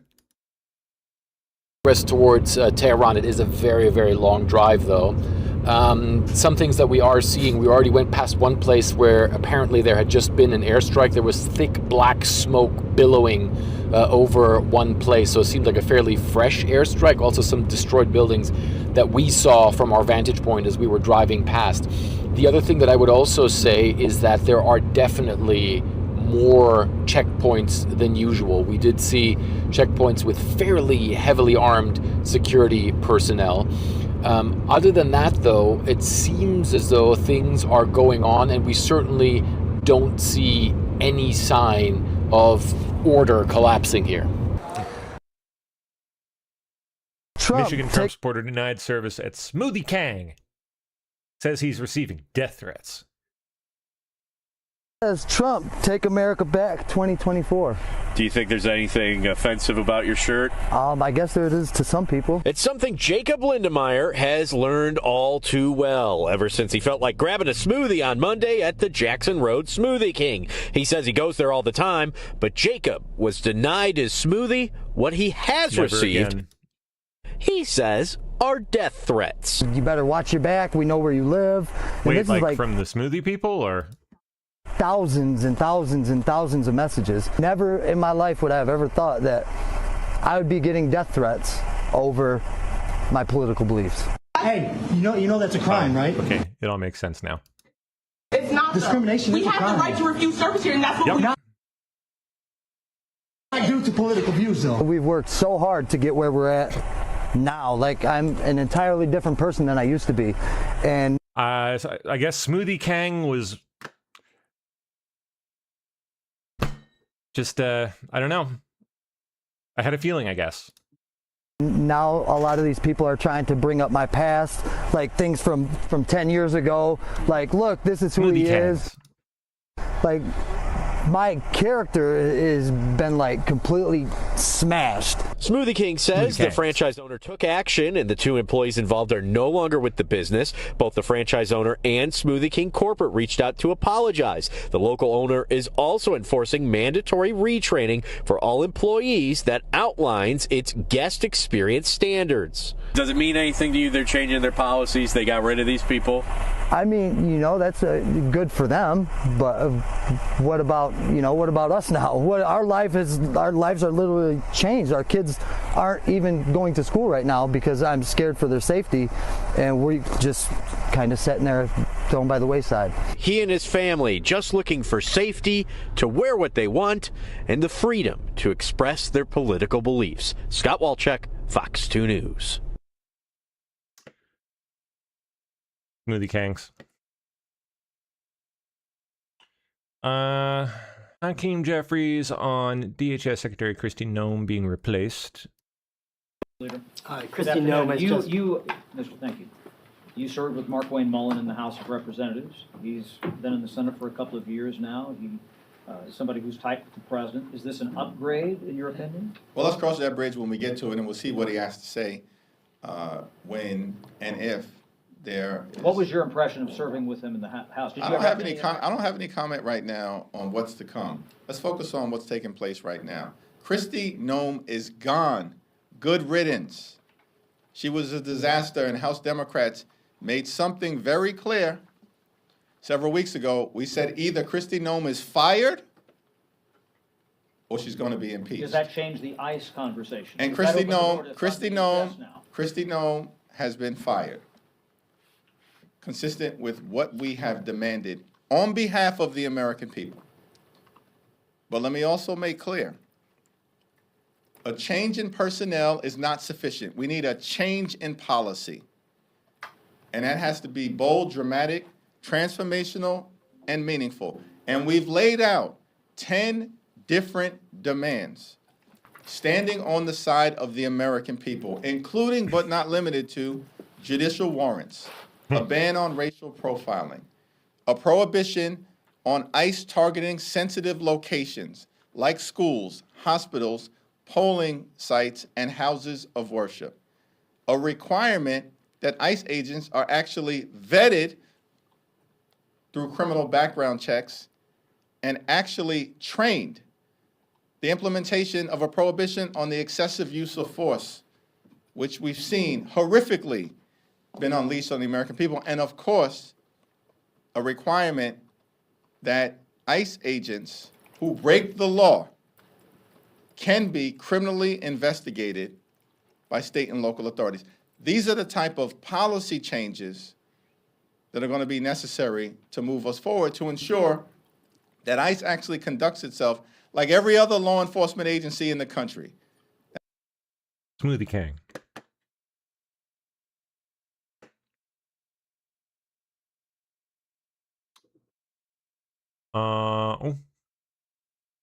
Shutdown Sanctuary Policies Act just passed committee. All right.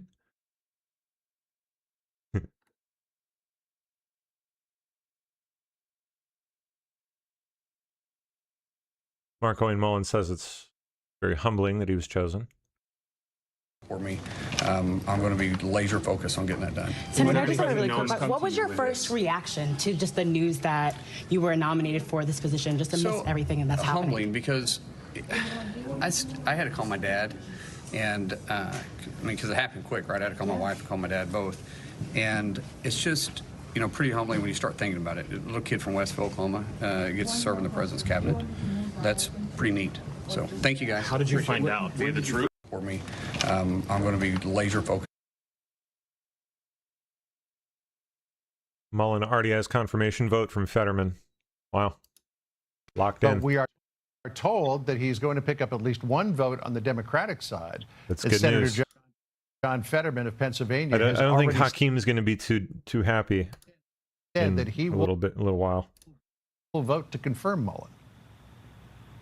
Well, that's good news. I mean, this is a very important department and needs a secretary.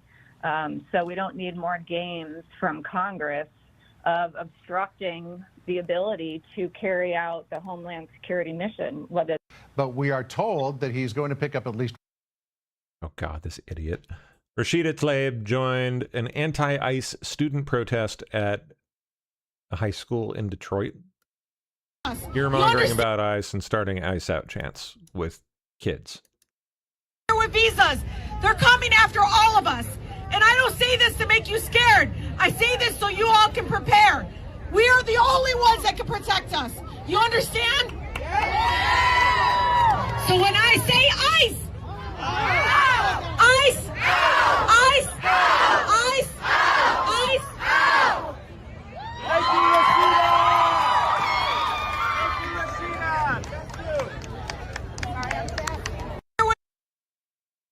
State Department says 20,000 Americans have returned to the U.S. from the Middle East since operations began. Force. Bottom line is this: if you're an American in the region that is looking to depart the region, please call +1 202. Yeah, GTFO, basically, like get out of there. DHS funding fight. Well, yeah, continues. Boy, we made a valiant effort, but we did not quite make it through there. My relief has not yet arrived, so we're good for a few more minutes. We can keep going. U.S. Senate rejects effort to reopen the Department of Homeland Security in a 51-45 vote. So, ongoing. Fragile 250 years. Born from a spark of pure defiance. A fragile promise written in ink. Forged in steel and sweat. An unstoppable force. A constant, restless pursuit. Built by pioneers. Defended by patriots. Handed down to us. 340 million strong. Bound by one flag under God.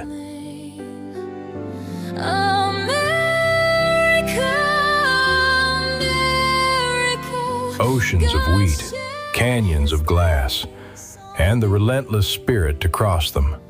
Through dust, through depression, through division, we endure. From sea to shining sea. From the open plains to the roar of the launch pad, a sacred charge. Every generation called to build it anew. A quarter of a millennium, and the American story is still being written. Out of many, one. Across the wilderness, America. A sovereign nation secures its borders. A strong republic enforces the law. The American engine demands independence. We drill our own energy. We forge our own steel. We protect the Constitution. We kneel to God. We stand for the flag. Beautiful a dream at seas beyond the years. Thine alabaster. True independence relies on no foreign power. We dictate our own terms. Peace demands absolute, unmatched military strength. American power secures the free world. 2.5 centuries of conquering the impossible, driven by absolute courage, destined to lead the next great leap. It's one small step for man, one giant leap for mankind.